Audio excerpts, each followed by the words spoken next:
The Trump administration has just announced that they are issuing fresh sanctions against Russia. Not a good time to be an oligarch. The Treasury Department targeting these Russian oligarch officials and other entities for what the White House called a range of malign activities around the globe, including election meddling. Yeah, here to respond to this is White House Senior Advisor for Strategic Communications, Mercedes Schlapp. Mercedes, thanks for being with us. We were just saying, have you ever used the word oligarch before the last few months? It is a ruler in an oligarchy, which doesn't explain much, but a very rich business leader with a great deal of political influence. So what happened? What's going on?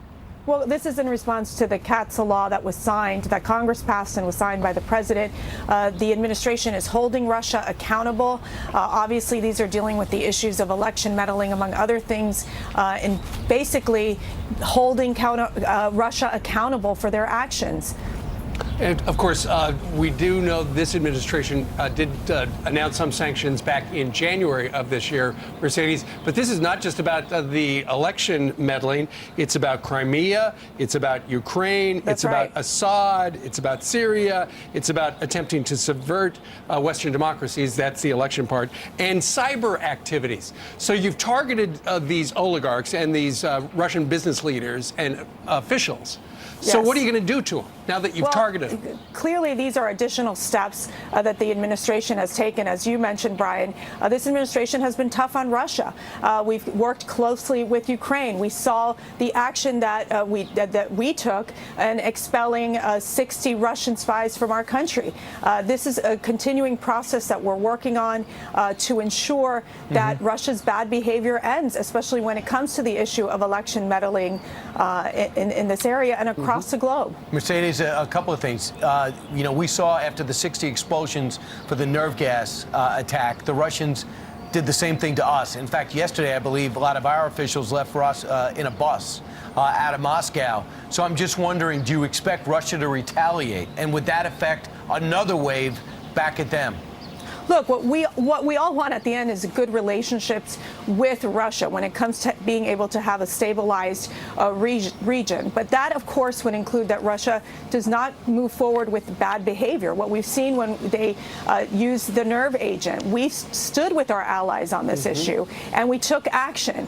We have to do what's right for America, and what's right in this case is, as Congress did pass this law that the president signed, is taking these additional actions against those individuals who have tremendous political influence in Russia.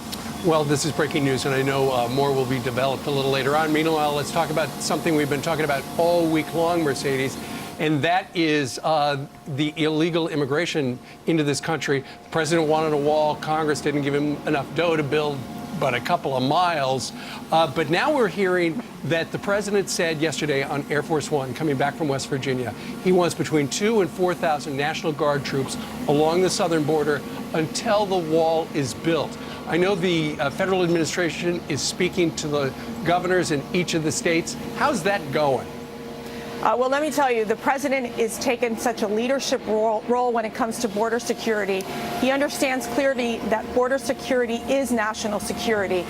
Secretary Nielsen, Department of Defense, the team has been working alongside the governors to develop this formula that then could determine the number of National Guardsmen going into these different states. They are eager, these governors are eager for bringing in the additional help that law enforcement needs in order to deal with increasing border crossings. I mean, this is an issue that has to be dealt with, and this is why the president's being so result-oriented as he is saying we need to take action. We know that bringing the National Guards to the border, it works. It worked under President Bush. It worked under President Obama. This is an immediate deterrent to stop illegal crossings. The big other issue here is the fact that Congress has failed to act.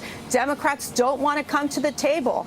It is unfortunate that they don't want to close those legal loopholes, that they're leaving ICE out there without the support that they need. So the president, in taking this action, is sending a clear message to ICE that help is on the way, that we're going to ensure that they have the tools they need, the support they need to get their job done. Now, do you know, Mercedes, if the California governor does not want to put the National Guard, can you use National Guard from other states? They're working through the administration's working through the details. You know, at the end of the day, I think it's a benefit for all these governors that are on the border to ensure that we stop these illegal crossings. Remember, it's drugs coming through the border. It's MS-13 gang members coming through the border. We need to take control of that situation. And the reality is, and it's why the administration's looking into legislation that would stop catch and release. As we know, tens of thousands of individuals are crossing the border illegally, and only 3% are being removed. That is simply not enough. We need to be able to have control of the border, make sure that our ICE agents are empowered, and make sure that we have a legal system, immigration system, where people are coming through based on a merit-skilled immigration system. That's what we want. We want to have immigrants coming in that match the skills that we need to ensure that they meet our economic needs in America. Mercedes, media from all over the country is invited to Washington for a dinner once a year, White House Correspondents' Dinner. And last year, the president said he wasn't going to go because he was not happy with the mainstream media and didn't think he was being treated fairly. So when asked on radio this morning if he was going to go this year, this is what he said. I just think that I want to get it straightened out with the press before I do it. So it's probably pretty unlikely I won't do it. I didn't do it last year. I had a rally instead, which was great. Right, and the dinner was a massive failure. Yes. So I probably won't do it. So we're just getting a statement from White House correspondents saying that he is not going to be there this year. What's your response? You know, I think the president, one thing where the president wants to be, he wants to be with the American people. It's why that rally last year was so incredible. It was why he was in West Virginia yesterday, meeting with families, meeting with the workers. Here in Washington, it's a lot of fancy-pantsy elitism. And what I love about this president is the fact that he wants to be with the people. He wants to talk about the great things he's doing for America. And, you know, that's where he feels at home. You know what, Mercedes? We've been doing this show a long time. I think you are the first White House official who, from the North Lawn, has ever used the expression fancy pantsy. So congratulations. Well, and Mercedes, thank you. You and Matt drove me 45 minutes to my hotel. I could not get a cab after the dinner went. Yes. Right. Look at that. Who needs Uber So when you got nice. Mercedes Schlapp? 45 minutes out of the way from me. You didn't take an Uber. You There took were a no Mercedes. Ubers. That's right. Took a Mercedes. All right. See if Thank Kellyanne, I bet you Kellyanne wouldn't have done that. So thank you. I appreciate it. Thanks for getting Ainsley safe. All right. Meanwhile, coming up on this Friday, MMA superstar